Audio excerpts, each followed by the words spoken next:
Andy Emilio for ES News. We're here with Eddie Hearn, who's just been on a press tour going crazy. When I put up the video of you stealing the show at Danny Jacobs' Canelo presser here in New York, that's just been getting hits nonstop. People are not loving sure I it. stole the show. It was good fun. It was good fun. And listen, it's a great fight. So it's an honour to be involved in not just the promotion, but such a good fight. And I'm so pumped for Danny Jacobs because he is so pumped for this fight. I'm not sure that you ever get these kind of questions, but let's just talk about the preparation as a promoter. Are you freestyling up there? Yeah, always freestyling. Always freestyling. No, never any notes. No notes. Never. You're never looking down. You know, I see Oscars. It's not great because sometimes you can forget what you're going to say, but I feel as though it's a lot easier to speak from the heart if you're not reading it off a piece of paper. And so then you're just well versed on the guys that they as well. But that's like, I know the guys inside. I live boxing. Like, I know these guys, every round they've ever boxed, every opponent they've ever faced, where they are in the rankings, where everybody else is in the rankings. So it's easy for me just to talk to you almost like a fan. Yeah. You know, look at me as a hardcore fan, if you like, who just knows loads about boxing. You know, like I said, sometimes if you're reading off a piece of paper, it can be more polished because you make sure that you say everything that you need to say. But I don't feel like it comes across with the same passion as if you're just, like you said, freestyling. Do you ever see guys up there kind of reading off the thing and not even knowing their own fighter, etc.? I think they do. I think they do. But I think sometimes, like, if you read off something, it's harder to actually get it. Like, I don't know, but I'm sure that just because you read off a piece of paper doesn't mean you don't know the fighters. But everyone's got different confidence. Everyone's got a different public speaking ability. It's like when we did the end of the press conference there, I just sort of, I wasn't planning on saying that, but I was just like, let's talk to you. Like, like, let's impromptu interview. Like, you've got the chance. You do understand that you've got the chance to become world champion on Saturday. You will make millions in your next fight if you win on Saturday. And he's like as if to say, shit, you know. And same with Joe Swift. So that's the passion. That's what you have to bring across. But it's not fake. Like, that's the truth about the story of fighters and the opportunities and the drama of boxing. So you have to let people feel that and let people understand how dramatic this sport is. Now, just on this backdrop, I see Matchroom Boxing, I see Rock Nation, the Bella Entertainment, main events. That's a lot of promoters on one. Like, you don't see that. We haven't seen that. It's been unprecedented, at least in my 4 years in boxing media. Like, it's rarely seen. How do you get all these people to work together? Is it not as hard as it seems? No, because the people that you mentioned don't really have the ego to stop things from happening. Generally, the reason promoters won't work together is ego or contracts that don't enable them to do that. Okay, so a good one would be Tyson Fury, for example. He's gone to ESPN, Bob Arum and those guys. He ain't boxing on anywhere else but ESPN, and it's not even negotiable. Do you know what I mean? Yeah. But we're in a bit of a different situation now. We have a relationship with our platform where we want all our great fighters to box on DAZN, but you have seen recently Khan against Crawford, Lomachenko against Crolla. You know, you'll see other times as well where fighters have gone and boxed on other platforms as well because the opportunity's been too great for them. So, you know, with these guys, the opportunity came up for their fighter. They've managed to keep a level head. Rock Nation, we wanted to sign Maurice Hooker. Rock Nation didn't have the ego to say, we don't want Eddie Hearn involved. Go away, Eddie Hearn. And they looked at it and they went, wow, this is a great opportunity for our client. This is a lot of money. We feel like it can give him a good route to where he wants to get to in life. Let's do it. You know, whether you get other fighters or advisors who'll go, fuck Eddie Hearn, don't let Eddie Hearn in. Whatever you do, don't let Eddie Hearn in. And then that might bleed through to the fighter. So the fighter might say, I don't trust Eddie Hearn, I ain't listening. Why do you think they're saying that? Because that's what they've been pumped with, you know, by people saying, don't take any notice of him.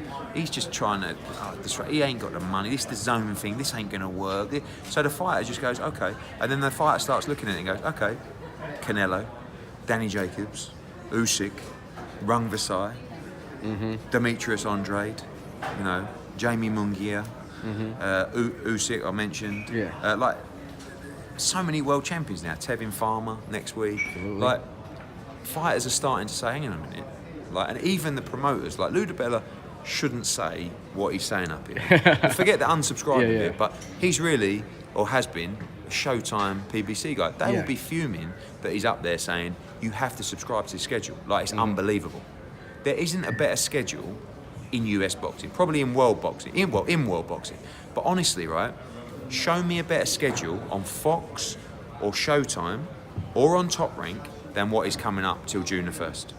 Right? Bivol against Joe Smith, Hooker against Les Pierre. Next week, Farmer against Carroll, Katie Taylor in the unification, Sulecki against Rosado. Then you've got the Ryan Garcia show. Then you've got all our shows from the UK as well, Liverpool and from London as well.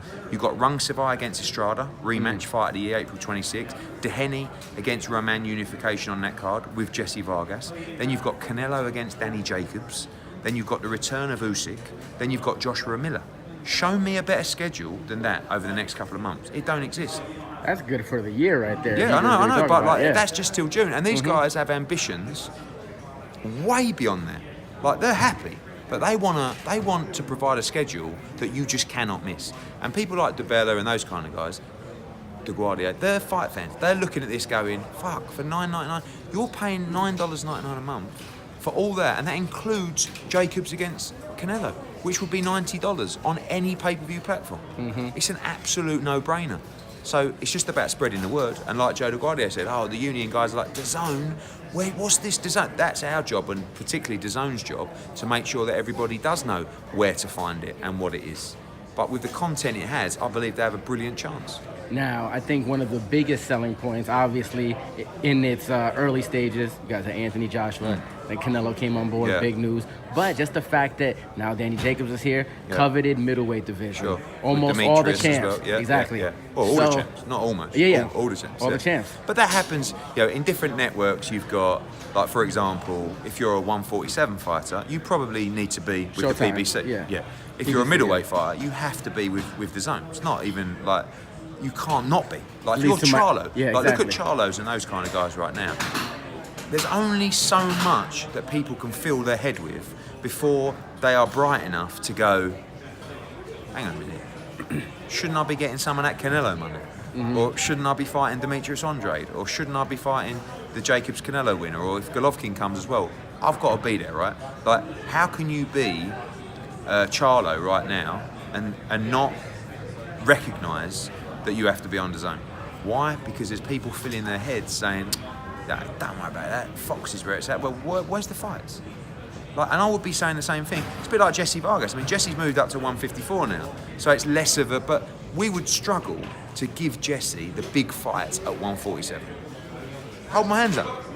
Yeah. And PBC are going to struggle to give Charlo any sort of substantial fights at 160 because they don't exist on that platform. There's been whispers in the Twitterverse of Jamal, the 160 Charlo, coming over to the zone. Has there? There's been whispers in the Twitterverse. I've seen some of the elite boxing writers talk about, sources, etc. Sources say, no, we would love him to.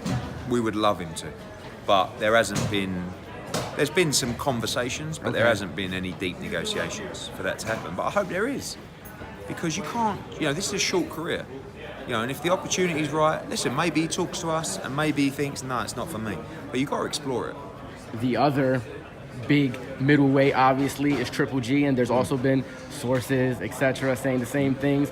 Is there something close to a Triple G Yeah, I mean, that's deal? certainly a lot further down the line than the Charlo stuff. Okay. And, it's not done till it's signed, and we're very hopeful that will come soon. But, he has his options. I think he understands this is where he has to be or where he should be. I think he likes the vision of the business and the platform.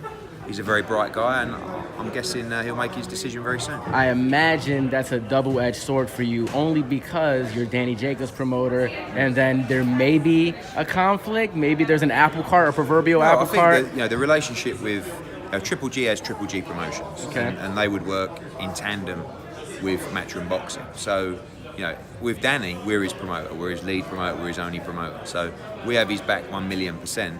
If the Jacobs Golovkin fight gets made, then my heart has to be with Danny Jacobs. But a lot of people, fans included, would feel that it was already a setup for Canelo to get past Jacobs for a Triple G Canelo Part 3. I want the opposite. Yeah. I want Danny Jacobs to beat Canelo and then make their rematch. We all know the size of Canelo against Golovkin, but who knows what's going to happen on May 4th? I mean, if Danny Jacobs goes and beats Canelo, he becomes a global star. And that story will resonate all around the world because that story is an incredible one, just not enough people know it. And this fight will give him the platform for people to understand that story. So if he beats Canelo on May 4th, Danny Jacobs is the man. And I really believe he's going to do it. Speaking of which, a trending story within that story has been Danny Jacobs being vocal about there being a rehydration clause that Oscar and Golden Boy put in that is outside of any IBF ruling. What are your thoughts on that? Jacobs not being able to rehydrate. I think well, he can rehydrate. It's got to be £10 at 8 o'clock in the morning. It's no big deal for Danny, but people think it's a major deal because he just chose in the unification fight against Triple G to not do it for the IBF. He did it for Derevyanchenko in the last fight. It was no problem. But Canelo is the A side in that fight, and in any negotiation when there is an A side, sometimes you'll be asked to do things that you probably would rather not, but quite frankly, you don't have a lot of choice. Because they wouldn't have taken the fight without the rehydration clause in there. And we spoke to Danny and spoke to Keith Connolly. It wasn't even, oh no, it was just, no problem. Okay, so we just got to watch ourselves a little bit more than we normally would. He'll be under £10 the day after. He'll be ready to fight, and obviously that's at 9 a.m. or 8 a.m. the day of the fight. You've got another 12 hours till the fight, so he'll be well hydrated for that weigh-in and also for the fight. Now, casual boxing fans are very familiar with the term A-side when Floyd Mayweather made it more famous. Do you think that was Canelo being the A-side and pushing that Probably agenda? Golden Boy. Or was it more Oscar Golden Boy? Look, a promoter's job is to act in the best interest of your fighter. They don't want Danny. Danny Jacobs is going to be huge in the ring that night. He'll probably be, I don't know, he's going to have to be 170 for the weigh-in. He's going to be 180, I don't know, something like that. And Canelo's going to be 170. It doesn't, people think £10 is going to make a massive. It doesn't really. It will benefit Danny because he's not going to be bloated or he's not going to starve himself at the weight and then blow up. He's just a big middleweight. But it's the job of the promoters to do the best deal for their fighter and to protect their fighter. And what they're saying is Canelo is a small middleweight. We want to make sure that Danny Jacobs doesn't hydrate to a silly number and for him to have the advantage over our guy. So the fact is, if the IBF hadn't changed their rule, he'd have to do it anyway. But they changed their rule for unifications. But he did it for Derevyanchenko, and it really wasn't a problem. So, for anyone who thinks, it's a disadvantage to Danny J, it's not. It's really not. He will be the professional. He will get that done, and he won't have to take weight off. He won't have to do anything. Now, I know for Canelo and their side, there's a rematch clause. Is it a two-way street? No, or is it a one way? One way? Yeah. So this is Danny Jacobs has to win. Yeah. I mean, listen, it's an opportunity of a lifetime. Financially, from a legacy point of view, this is everything that he's ever wanted. And since we signed him, he told me, make this Canelo fight. Please, Eddie, get this. So we're in a great position because we've delivered. Danny was the first guy who jumped for Matchroom. It wasn't easy. He left the PBC. He came to Matchroom. He came to HBO, and it was a big move for him at the time. So I'm just pleased we can reward him with everything that he's believed in us for. And, we've done that and more. The other big super fight that you are the head face of is obviously AJ, Big Baby, press conference, fireworks, even a little bit of theatrics with some water going on with the media. That fight right there, mega fight, obviously. Big fight. I mean, and that's talking about those two fights happening in the space of 4 weeks on DAZN. Jacobs, Canelo, Joshua Miller, two big fights. I think Miller is a big threat in that fight. AJ's taking it very, very seriously. He's a huge guy. He has great work rate. His fundamentals are much better than people think as well, Miller. And it's a real live fight. It's AJ's debut in America. It's a tough test. What does this lead to? Well, hopefully the Wilder fight. Okay. That's the only thing that AJ wants. It's not Wyatt, it's not Fury, it's just that belt. That's what he wants. Because once he becomes undisputed champion, that's it. Do you know what I mean? Like, that's everything. So that's what he wants to do. I believe there's a great opportunity to make the Wilder fight now. I really do. There's no reason why that fight shouldn't get made. Both guys are going to fight in June or something like that, and then we'll get it done. As trivial as they are, people, the fans, they add up wins in other arenas, who won the press conference, who won this, that. Did you see, they're rapping on Sway? Yeah, it was good. So, I've got to say, like, AJ was very, very good. Miller was excellent. The only question mark with Miller, all right. he did it 2 days later. Okay. So you think he wrote his? Or? Maybe. Okay. There might have been some kind of rehearsal. Like AJ, they just asked him and he went, oh shit, okay, and went. But Miller's was like, oh, can I rap for you? Yeah. Let me, like, I don't know. But I have to give Miller props. It was pretty impressive. So, being that you're so in touch with how everything works in the social media age that we're in, things going viral like that, do you think that's what separates you apart from maybe the more old school promoters, the Bob Arums? Yeah, I mean, the old school promoters don't use the internet, really. I mean, my dad's an old school promoter. He's a Hall of Fame promoter. And he goes on Twitter, but he don't really understand, like, he doesn't understand trends or, like, things going viral or how numbers. How important is it to get Anthony Joshua on Sway in the morning? Oh, yeah, of things course, like that? yeah.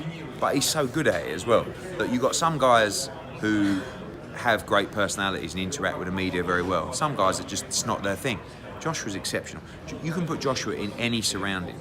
It could be with the media, could be on a TV show, could be with a corporate sponsor, could be with fans. And it ain't fake. He's an exemplary individual. And when he goes on Sway, I was in there, he left, and I know everyone in that room went, fuck me, he's the man, And everybody who came when he went to the New York Stock Exchange, when he went to ESPN, when he went to Sports Illustrated, they loved him. And he could be huge out here, and it all starts on June the 1st. Now, I just want you to break down a couple of the really big fantasy fights out there and how they can possibly happen. We've touched on this briefly when I told you that I did an interview with Leonard Ellerby that saying that there was no chance Tank will be on the zone. I imagine he's the A side against Tevin Farmer? Yeah, he is. He is. But that's another example of what we talked about earlier. You can't, in my opinion, you shouldn't dismiss. What right do you have to dismiss an opportunity like that for one of your fighters by just going, no way, it's not happening? It's like, have you looked at it? Have you explained the money that we've offered to Tevin Farmer? Because I don't believe they've told Tevin Farmer the money that we've offered them for that fight. And if they haven't, that's very, very normal. Because if he saw the numbers that have been offered, I know he would go, fuck, sign me up. And after Tevin Farmer boxes next Friday, maybe we'll go again with another big offer. What's the pecking order for Tevin Farmer? I know Ryan Garcia is a big, popular Instagram fighter. I think Ryan is a very good fighter. I think he needs time. He's still not a novice, but he's still learning. He's going to keep improving. But for what's the next thing that's not Tank for Tevin Farmer? If there's no, I think the Bechelt fight is a great fight. It's a unification with the WBC. You have Ito, who's the Japanese champion as well, super featherweight. There's some big fights out there for them. But the Tank fight remains a super fight, and there's not many super fights in that kind of division. That can be built. The build-up will be unbelievable.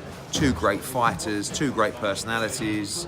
We want to see it. I just feel like promoters should never go, no. Well, have you even looked into it? No, it's not happening. It's not happening. Why? No, we're not going on to zone. Why? You're going to rob your client of that kind of money for that kind of fight. Now, Oscar made headlines recently talking about the prospect of $1 billion fight, Canelo versus Mayweather. I mean, it gets the headlines going crazy. What are your thoughts on that? I think it's a good fight. It's one of the few fights I'd be... Canelo's locked into the zone, you know. Floyd would have to come to the zone. Okay. I'm sure he'd enjoy taking the owners to the cleaners on that one. But it's possible. They have the money to do it. But will Floyd fight Canelo? I don't think so. But it is one of the few Floyd fights that gets me excited because it is a great fight. It was maybe a year or 2 ago, maybe 2 years, where me and you did an interview where you said you believed the 40-year-old Floyd could beat Triple G.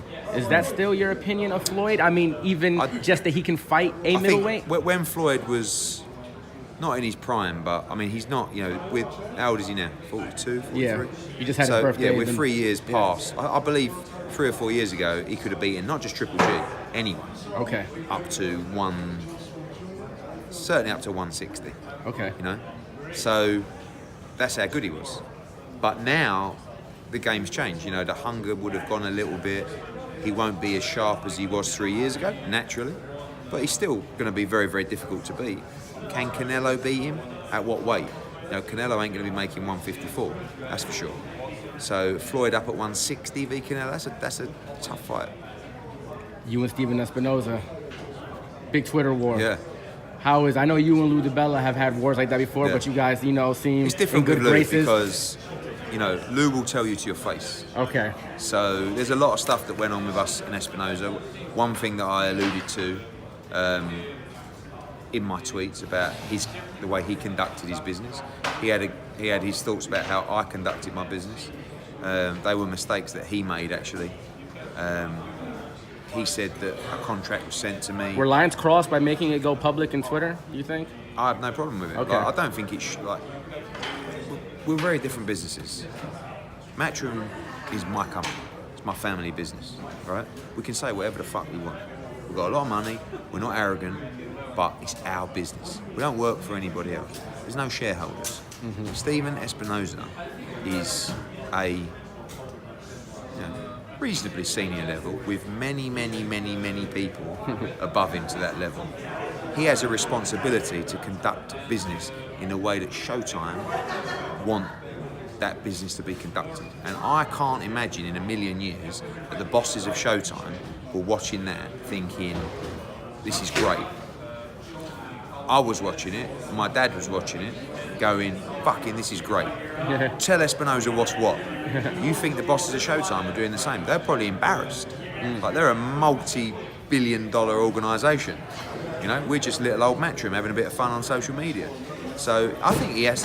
I wonder whether he got a little slap wrist for that. Who knows? He'll have to speak to his bosses. But the difference for me is, many people now in that situation would say, fuck Espinoza, I'm not talking to Espinoza, no way. Like, he could phone me today. As far as I'm concerned, that didn't even happen. Because I just forget. Everything is with a blank canvas in terms of making good business moves and making good fights for our fighters. And that's the problem that I think I have with Shelley and even Deontay. Like, Deontay has been warped by people telling him stuff about us, and he doesn't like us, but like these people just need to understand it's boxing and it's business and it is a weird world and it is a wacky world, but don't lose focus of the end goal and what's important, which is good fights, good business.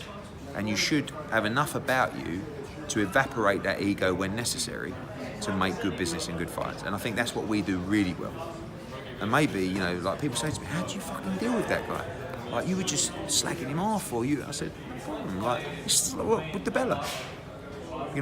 DiBella, like, me and Lou could have fallen out big time. Like, he said enough for me to have, like, really have to... Fuck DiBella, I'm making DiBella so much money. Like, with Tevin Farmer and these guys. Good luck to him. I've known Lou since I was 11. Wow. Right? So, but the thing is with Lou is he will phone me up and say, you motherfucker, you do this, you do that, fuck it. And I will go, Lou, fuck you. And I'll put the phone there. With Espinoza, different mentality. Okay. Different mentality. And he will weasel him round the back like he has done, tried to do with AJ. And it backfired on him. And he lost the biggest star in world boxing. Wow. Well, Eddie, thank you. Appreciate your time. Cheers, a little bit over 20 minutes. All Always right. appreciate your time. Thank you. Nice one.